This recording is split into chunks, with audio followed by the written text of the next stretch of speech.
let's look at why multicelled organisms have been able to evolve to the sheer variety of life that we see around us within the last 600 million years, which compared to how long it took for single-celled organisms to evolve, which is about 3.5 billion years, seems to be a very, very short time. And I think what is very important is that you need to understand that evolution is basically supported by a number of different mechanisms that will make evolution not nearly as random or as haphazard as you might think it is. And I've written them down here. For example, the most important one is conserved core processes. Conserved core processes are an amazing discovery of the last only 10 or 20 years, and they show that basically the development of all embryos, from insects to worms to people, are pretty much all governed by the same set of regulatory genes. Now, just let that sink in. All animals use the same set of core processes to instruct their embryos on how to develop their body plans. And the sheer different sort of animals that are produced by that is just amazing. And to think that it's all based on the same regulatory genes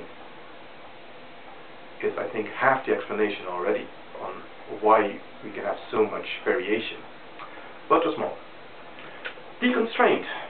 Deconstraint means that, funnily enough, thanks to something like these core processes, it has liberated other areas of development in the embryo to develop differently without impacting on the embryo too much.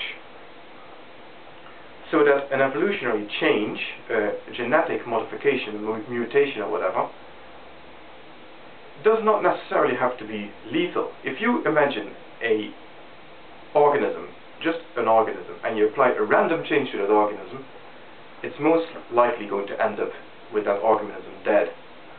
But thanks to this combination of conserved core process and deconstraint on other processes, changes don't necessarily end up being as lethal as they would normally have been.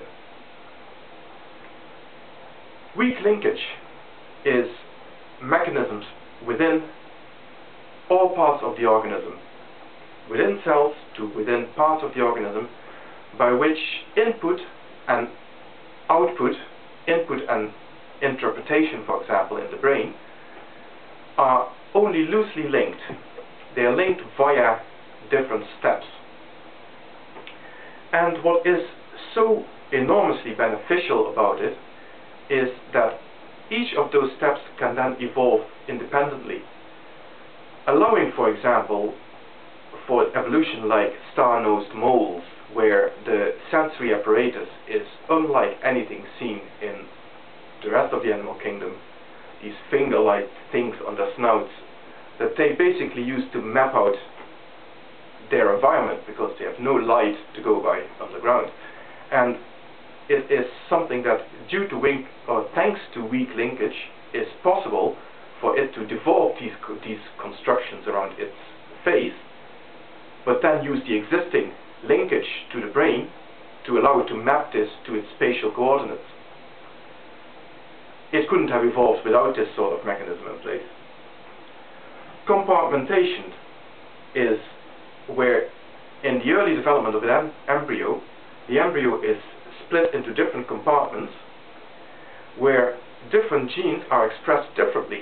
So if there's then a mutation in a gene, it does not necessarily affect the whole of the organism, but it might only affect certain parts of the organism. And if that part then causes the organism to benefit, the mutation whole, and as a result we can develop changes in, for example, limbs without affecting the rest of the organism, even though genes are very often expressed in many different parts of the organism. By compartmentation, we allow for a mutation in the regulation of a gene, in the switches around that gene, to be expressed only in certain parts of the organism, and not in other parts where such a change would be lethal. Exploratory processes are even more interesting. It's the way organisms develop.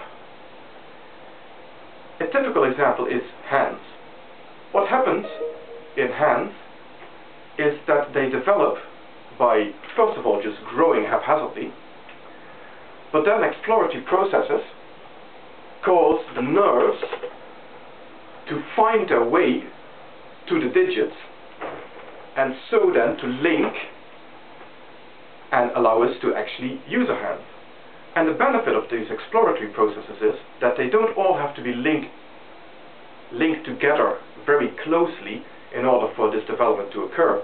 If a gene changes, mutates, that changes the size of my limb or the proportions of my limb, because the nerve endings and the muscular attachments to these limbs are produced by exploratory processes, they will just explore slightly differently and find their targets again and allow me to still use my limb. All these things together add up to increased evolvability. It makes the process of evolution an awful lot less random than you would expect it to be by just looking at genetic change. And that is why life is much more plausible than creationists want us to believe. This, The Plausibility of Life by Mark W. Kirshner and John C. Gerhardt, was a very difficult book to read. I found it hard going, but it's worth it. You know, I found myself reading this that after a while I started getting the message, I hope. And I hope that I haven't completely butchered it by trying to represent it within these few minutes.